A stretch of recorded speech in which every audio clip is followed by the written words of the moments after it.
Mkituambia ndugu yangu aligongana na basi. Ati basi inaenda wapi? Busia. Imebeba passengers wangapi? 65. Watu wanaenda Busia ni watu gani? Kuna Muluhya Kenya hii ajui Jirongo? Mbona hata mmoja kwa hiyo basi hajajitokeza aseme nilikuwa kwa hiyo basi niliona hii ajali? I am yet to see a single person. I'm yet to see, labda nyinyi mmeona, mimi sijasikia yoyote. Yule mtu tulisikia akiongea ni yule driver Mkikuyu wa basi. I am yet to see a single person. Na vile Waluhya tunapenda maneno na story. Tungetoka na masimu zetu tupige picha. Mnataka kuniambia watu 65 hata hakuna mmoja alitoka akapiga picha? You are lying to us, mnatudanganya.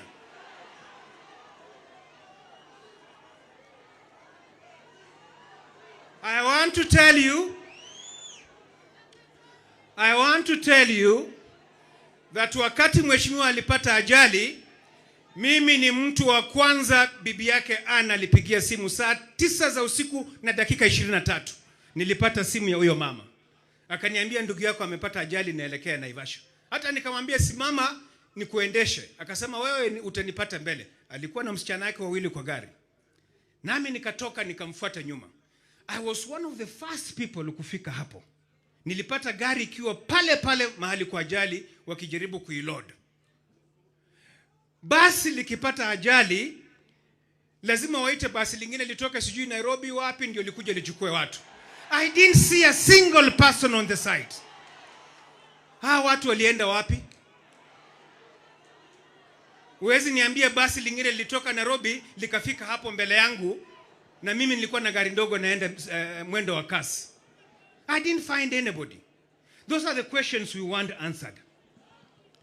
I want to tell you, my people, I was the first person nikiwa na huyu mama Ann kuona mwili wa ndugu wangu kule mochari Naivasha kabla niite gari ya kubeba mwili ilete Nairobi.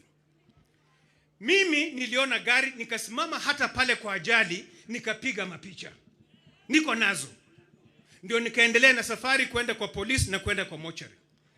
My people, you have seen that car on television in the media. It is damaged.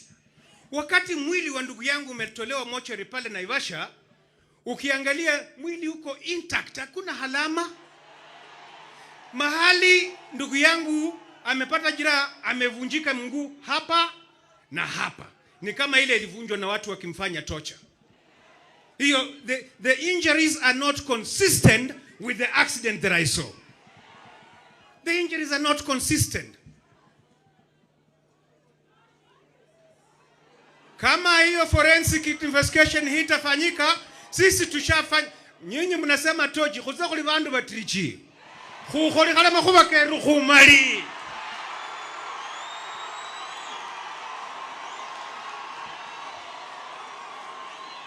Kuza khumali. Amuta kuja kutuambia hapa tochi nini? Tumemaliza. Tumemaliza. Khumali makhuba keru khuli bandu batrichi. Ukabaya ni mundu mutrichira. Masai kumwana werukati yakhuze ndio rawe. Ni bali khuze liere mukhono kumwana umundu kulimu ulakalola. Ulakalola.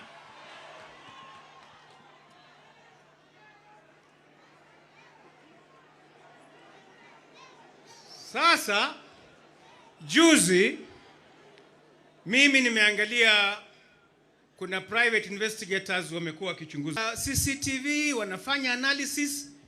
Ukiangalia hiyo gari ya inasemekana ya Jirongo ilipoingia kwa petrol station pale Naivasha, ilikuwa na passenger pale kwa kiti ya mbele. Haikuwa na mtu mmoja. Imefanywa analysis, kuna mtu ameketi pale mbele.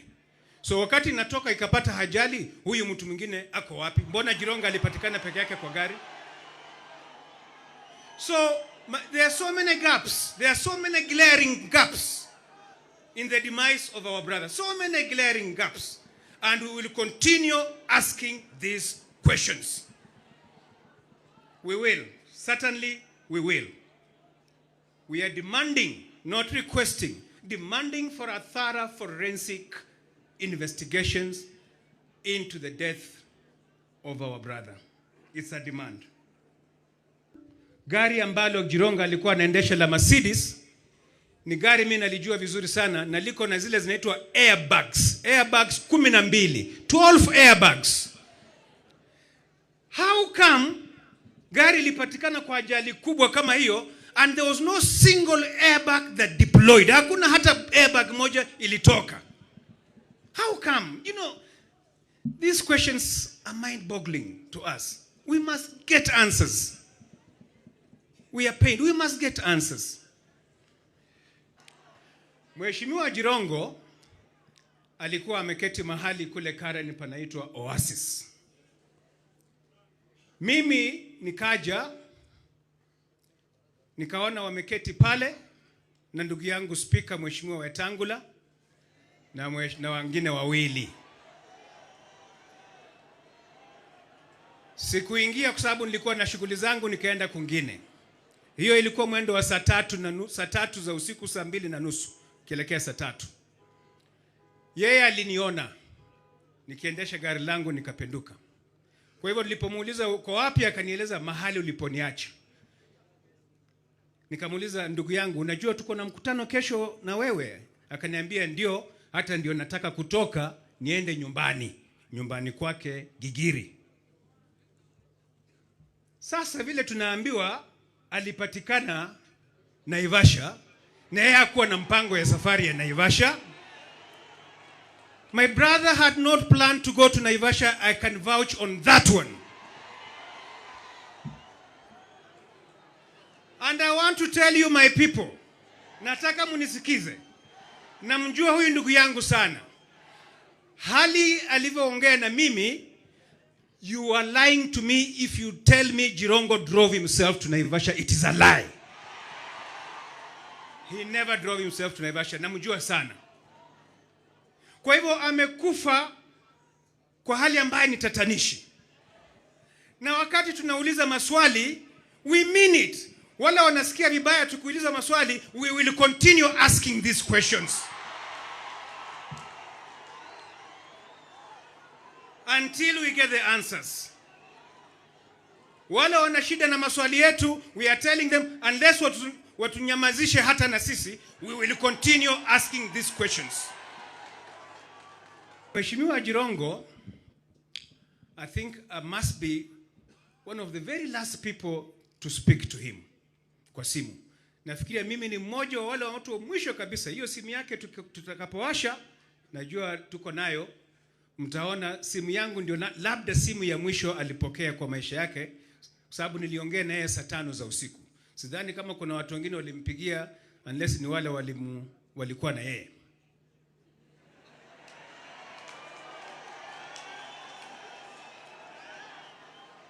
Alipopata mauti yake. I spoke to my brother at 11 p.m. saa 5 za usiku, na tukaongea kwa madakika 3. Na akanieleza vizuri ndugu yangu. Nikamueleza uko wapi? Akanieleza niko pale uliponiacha. Sasa sikiliza, nasema sasa. Mheshimiwa Jirongo alikuwa ameketi mahali kule Karen panaitwa Oasis. Mimi nikaja nikaona wameketi pale na ndugu yangu Speaker Mheshimiwa Wetangula na wengine wawili. Sikuingia kwa sababu nilikuwa na shughuli zangu, nikaenda kwingine. Hiyo ilikuwa mwendo wa saa 3 za usiku, saa 2:30 kielekea saa 3. Yeye aliniona nikiendesha gari langu nikapenduka. Kwa hivyo nilipomuuliza uko wapi, akanieleza mahali uliponiacha. Nikamuuliza, ndugu yangu, unajua tuko na mkutano kesho na wewe? Akaniambia ndio, hata ndio nataka kutoka niende nyumbani kwake Gigiri. Sasa vile tunaambiwa alipatikana Naivasha na yeye hakuwa na mpango ya safari ya Naivasha. My brother had not planned to go to Naivasha. I can vouch on that one. And I want to tell you, my people, nataka munisikize. Namjua huyu ndugu yangu sana. Hali alivyoongea na mimi, You are lying to me if you tell me Jirongo drove himself to Naivasha. It is a lie. He never drove himself to Naivasha. Namjua sana. Kwa hivyo amekufa kwa hali ambayo ni tatanishi. Na wakati tunauliza maswali, we mean it. Wala wanasikia vibaya tukuuliza maswali, we will continue asking these questions until we get the answers. Wala wana shida na maswali yetu, we are telling them unless watunyamazishe hata na sisi, we will continue asking these questions. Mukituambia ndugu yangu aligongana na basi. Ati basi naenda wapi? Busia. Imebeba passengers wangapi? 65. Watu wanaenda Busia ni watu gani? Kuna Muluya Kenya hii ajui Jirongo? Mbona hata mmoja kwa hiyo basi hajajitokeza aseme nilikuwa kwa hiyo basi niliona hii ajali? I am yet to see a single person. I'm yet to see